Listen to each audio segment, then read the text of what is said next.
The Galactic Empire ruled the stars for thousands of years and no one dared to stand against it. But far away, a forgotten world called Earth had been rebuilding in silence, and when the humans returned, they were not the same. They had changed in body and mind, and some could move matter with thought, while others could heal with a touch or see through walls. And when the Empire attacked a small colony near the Orion Rift, the humans came out of the dark to defend their own. And the galaxy saw something it had never seen before. The human fleet moved like light itself, and when they arrived above the imperial world of Veltra, their ships glowed like silver fire. The Imperial Admiral Varen watched from his command deck and could not understand how the unknown ships ignored his weapons beams bent around them. Space itself seemed to protect them, and before his eyes, his fortress vanished in white light, and in the ruins below, a soldier named Lena Hayes looked up at the sky. As human dropships landed, she saw tall figures walking through the smoke. They wore no heavy armor, only simple suits that shimmered faintly. One of them approached her and lifted his hand, and the fires stopped burning. She had never seen such calm. "Power," he said softly. "No one else needs to die." She dropped her weapon and whispered, "Who are you?" He said, "We are from Earth, and we have come to end your suffering across the Empire." News spread fast. Whole systems surrendered without a fight. Some called them saviors. Others called them monsters. But none could deny what they saw: humans who could command the elements, bend energy, and heal the dying. The Senate met in panic, and some demanded to strike back, but their strongest weapons failed. One world tried to fire its planet killer, and the beam vanished mid-space as if erased by invisible hands. Then the weapon itself disappeared. The Imperial admirals could not explain it, and when they tried to send fleets to fight their ships, never returned aboard the human flagship Endeavor. Captain Aaron Blake stood with his first officer, Claire Rogers, and looked at the stars. Aaron said, "They think we are gods." Claire said, "Maybe to them we are." He shook his head. "We are still human, and that is what they do not understand. We remember pain and hope. We remember Earth." He turned to the crew and told them, "We are not here to rule. We are here to bring freedom to those who have forgotten it." The message spread across the galaxy through every comm channel, and Aaron's voice reached billions of ears. "We did not come to conquer. We came to remind you what it means to be free." On hundreds of worlds, slaves rose against masters, soldiers laid down weapons, cities opened gates, and the Empire began to crumble without a single human firing again. Those who met, the humans said they felt peace in their presence, as if old wounds began to fade. Yet whispers spread in the dark halls of power that the humans were not divine, but something else. Beings who had gone beyond mortality, but still carried human hearts that burned too bright. The rulers feared them and met in secret to plan resistance.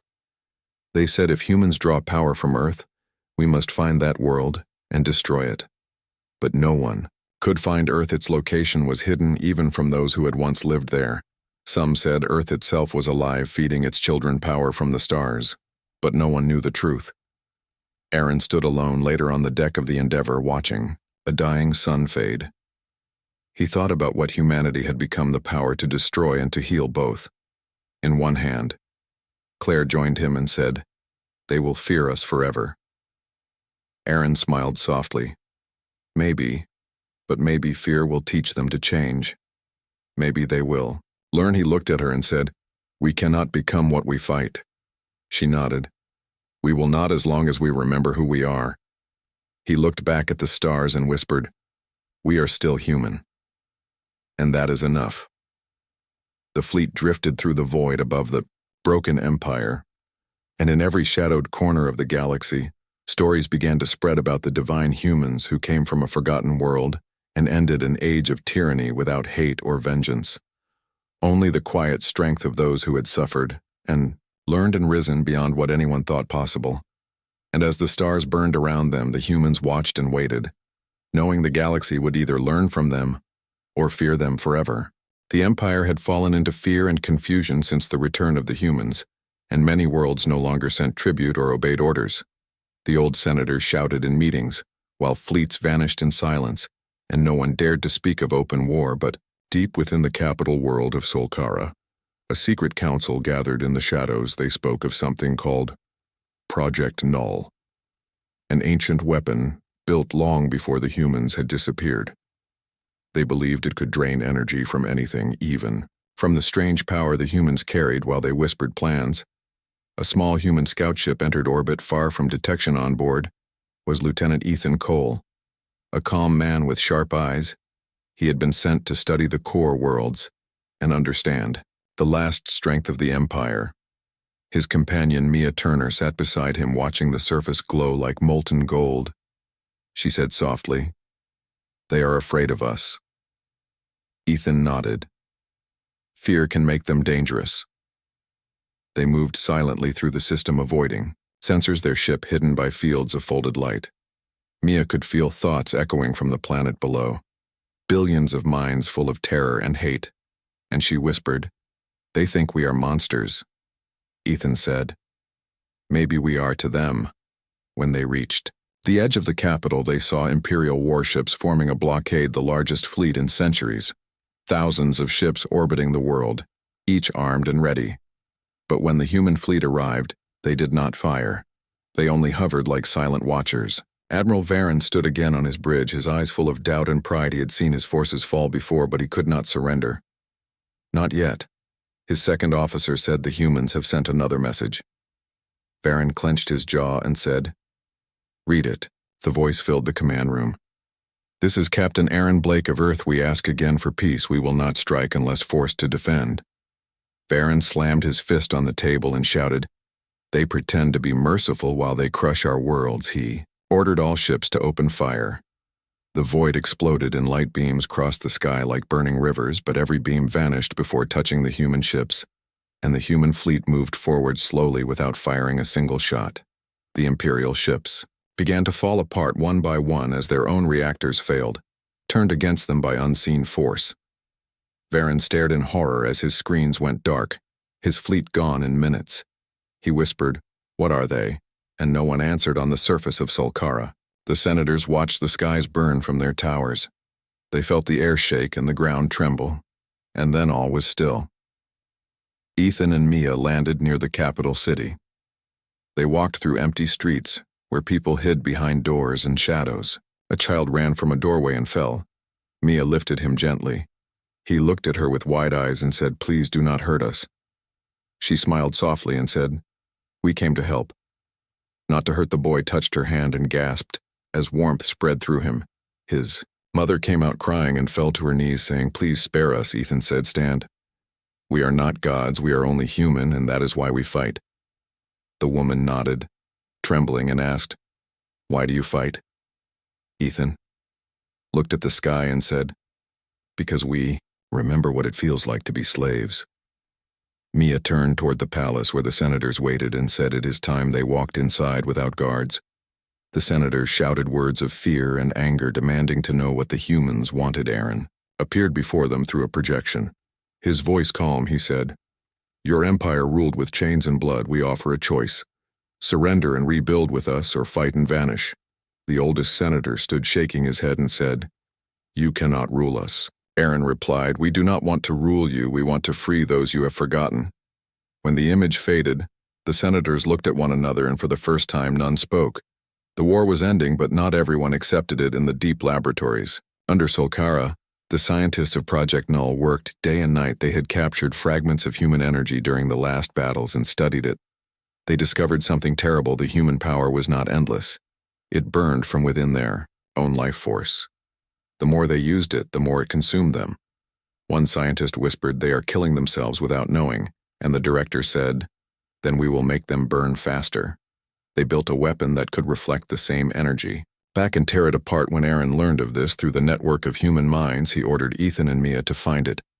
Before it was used, they traveled deep underground through silent tunnels until they reached a vast chamber glowing with blue light. In the center stood a machine shaped like a star, its pulse echoing through the walls.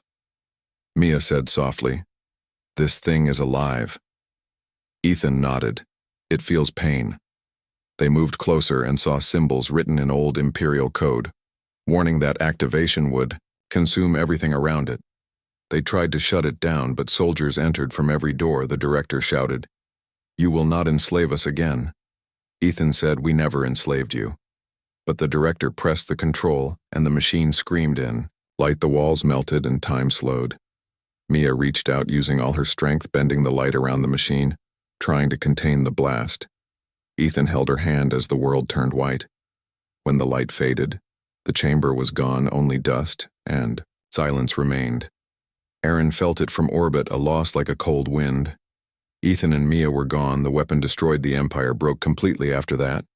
The capital surrendered. Aaron stood at the window of the Endeavor and whispered their names. Claire stood beside him and said they knew the risk. He said they believed freedom was worth it below. On Solkara, people began to walk freely again. Chains were melted, fields were opened. The humans did not stay to rule.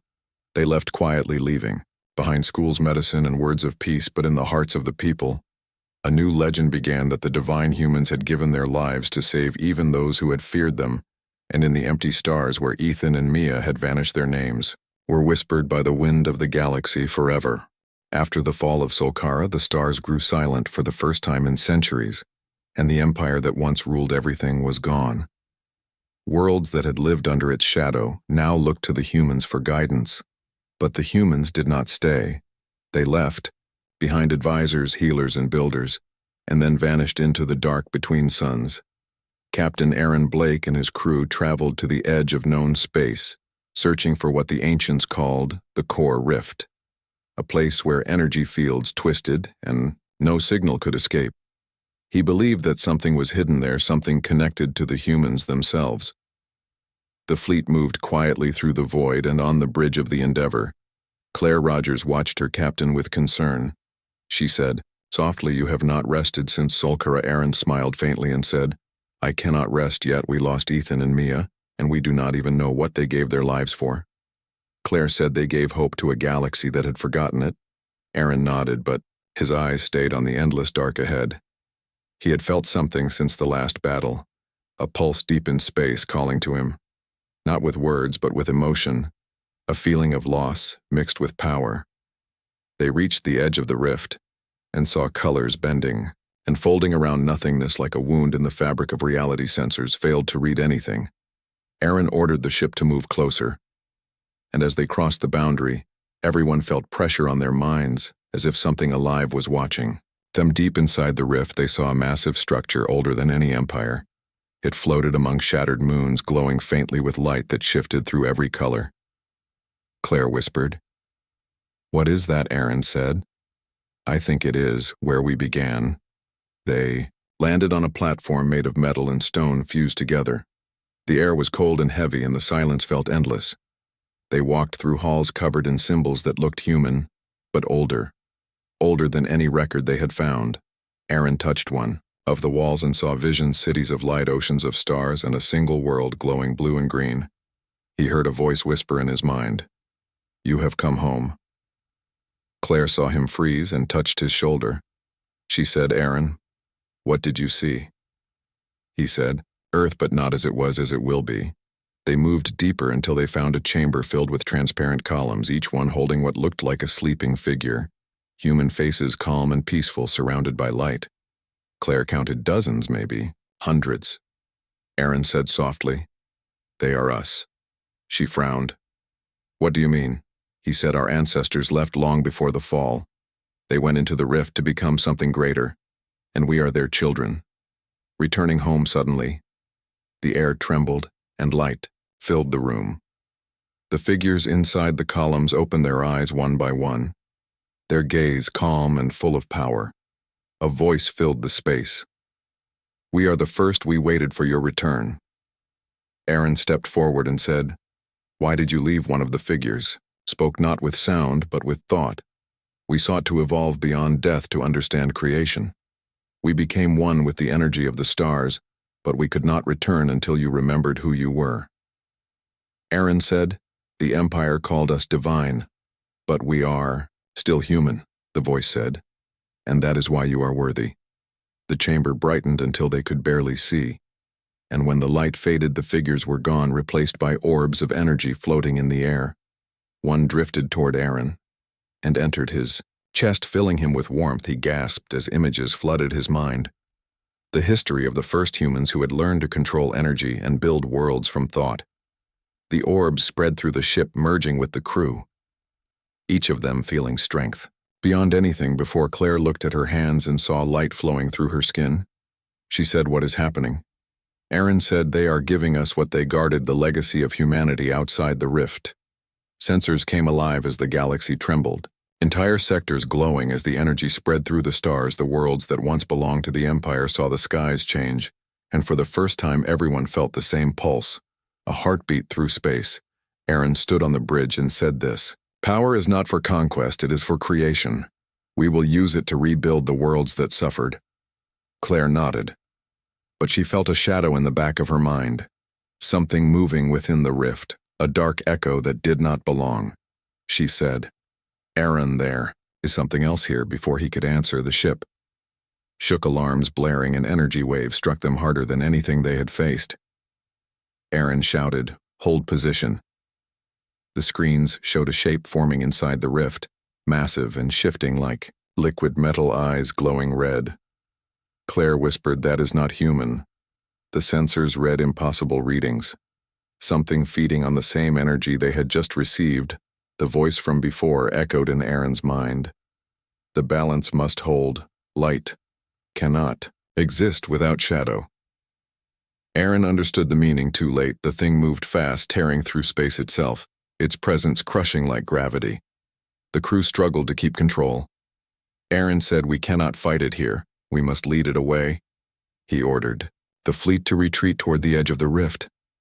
The creature followed, devouring everything in its path as if feeding on the new energy.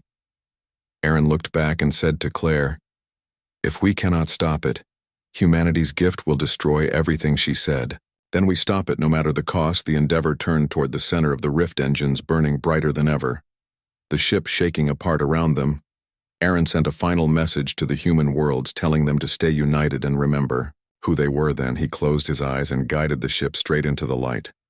The explosion that followed was seen across 100 systems, a burst of color that painted the stars for days. When it faded, the rift was gone, the creature gone, the ship gone, but the pulse remained gentle and strong in the hearts of every being that believed in freedom. And somewhere beyond the edge of sight, the humans of Earth continued their journey, carrying the light of creation into the dark forever. The galaxy was quiet after the light from the rift faded, and for many years no one heard the name of the humans spoken aloud. Worlds rebuilt themselves slowly, with the knowledge and tools left behind by the ones who had vanished. The people called them the Guardians of Light and told stories to their children about the day the stars burned with color, and the chains of the Empire broke on the world of Veltra. Where the first battle had taken place, a new city stood made of glass and green, towers that reached into the sky. Lena Hayes, who had once been an Imperial soldier, now worked to teach the young. She often stood by the river looking at the reflection of the stars and wondering if the humans who freed them still lived beyond the edge of the void. One night, as she watched the sky, a light appeared, moving fast, then slowing above the city. It was not a comet. It was a ship, small and silver glowing. Faintly she felt a presence in her mind, a soft, familiar warmth, and heard a voice say, "Do not be afraid, Lena." She froze and whispered, "Aaron." The light landed outside the city, and she ran through the fields until she reached it. The ship opened and a figure stepped out. It was Claire Rogers, her eyes still glowing faintly, but her face pale and tired. Lena fell to her knees and said, "We thought you were gone." Claire smiled weakly and said, "We were, but not forever." She helped Lena stand and said, "I need to speak to your leaders. Something is coming." Lena led her through the quiet streets to the council hall where the elders of Veltra met. They listened as Claire told them that the rift had not been destroyed. Only sealed, the creature of shadow had survived, trapped in the edge of reality, waiting to return. She said, "The energy we released created balance, but that balance is breaking. Now the darkness is spreading again." They asked, "Where are the others?" She said, "I am the only one who found my way back. The rest are beyond the veil, but I can feel them watching." Through me, the council feared that the new peace would end if the people learned of this, so they swore to keep it secret. But secrets could not hold long across the border worlds. Strange storms began to appear, swallowing entire cities, lights flickering, In the sky and whispers echoing through the night, miners vanished near the edge of known space, and those who returned spoke of shapes moving in the dark like shadows alive. Claire gathered volunteers from many worlds, humans and aliens together, who believed in the memory of Earth. She taught them the ways of focus and harmony, the way the first humans had balanced mind and energy.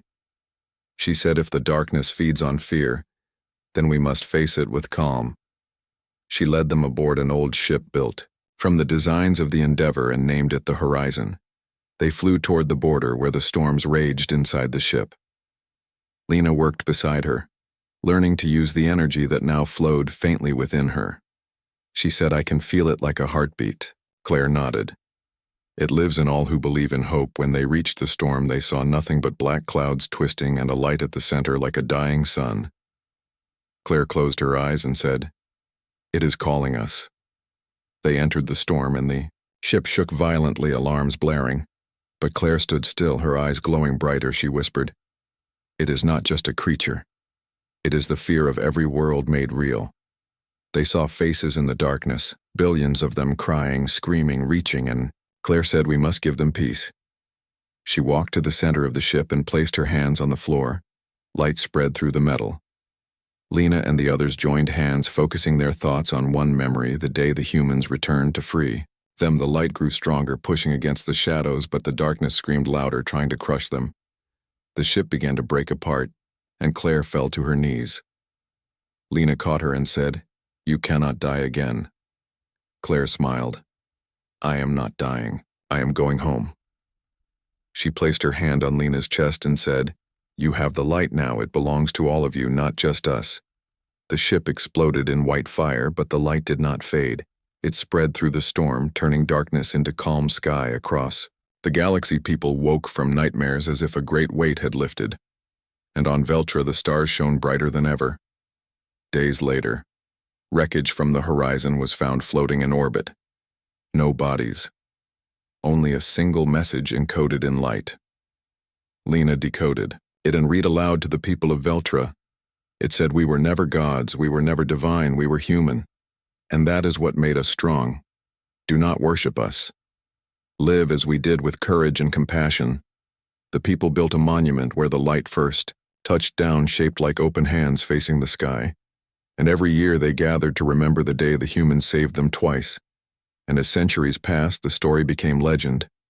But in the deep dark beyond the stars, a spark of light moved silently, carrying the memory of Claire and Aaron, and all who had given everything for freedom, and it watched over the worlds like a guardian, waiting for the day humanity would rise again to guide the stars once more. The final battle came without warning. The Empire had gathered its greatest fleets at the edge of the Sol system, ready to end what they called the human threat. Once and for all, millions of warships filled the darkness, their engines burning bright like cold stars, and their commanders spoke with confidence that today the legend of Earth would finally be buried forever. But Earth did not hide. Earth did not beg. Earth stood silent, waiting for them to come closer in orbit above the planet. The last human fleet waited, not with fear but with calm resolve. Admiral Laura Miles stood on the bridge of the Starship Horizon and looked at the screen that showed the incoming armada. She had seen wars before, she had seen destruction, but never had. She felt so much quiet in her heart. This was not just another battle, it was a statement to the galaxy that humanity would not kneel again. She turned to her crew and said the words that would echo through history. We hold the line no matter what happens below on Earth. Billions watched the skies. Children held their parents' hands, old veterans saluted the heavens. They knew that if the fleet failed, it would mean the end of everything. Yet they did not cry. They only watched as the dark came closer. The first wave of Imperial fire tore through space. It was like a wall of light meant to wipe out the human ships in one single breath. But the human fleet did not fall. Their ships moved with impossible precision, dodging patterns that no alien computer could predict. Their weapons fired back not in anger but in purpose. Every shot, a line of defiance. Every explosion, a heartbeat of a species that refused to die. The Imperial commanders could not understand how humans could fight so perfectly. Their scanners showed impossible maneuvers. Their algorithms could not calculate the chaos that humans called instinct. Soon confusion spread through the Empire lines, ships began colliding with one another, orders were lost in the noise, and panic spread faster than fire. Admiral Miles gave the command to advance, and the Horizon led the charge through the burning wreckage of the enemy. She watched as her ships surrounded the Imperial flagship, and for a moment, there was silence. On both sides, then a voice came through the channel. It was Emperor Vash himself, the ruler of 1,000 worlds. His voice was calm and filled with pride. "You fight like gods," he said. "But gods can still bleed." Miles replied, "Maybe, but we are not gods. We are humans, and we have something you never will." She gave the signal, and the human fleet unleashed everything they had.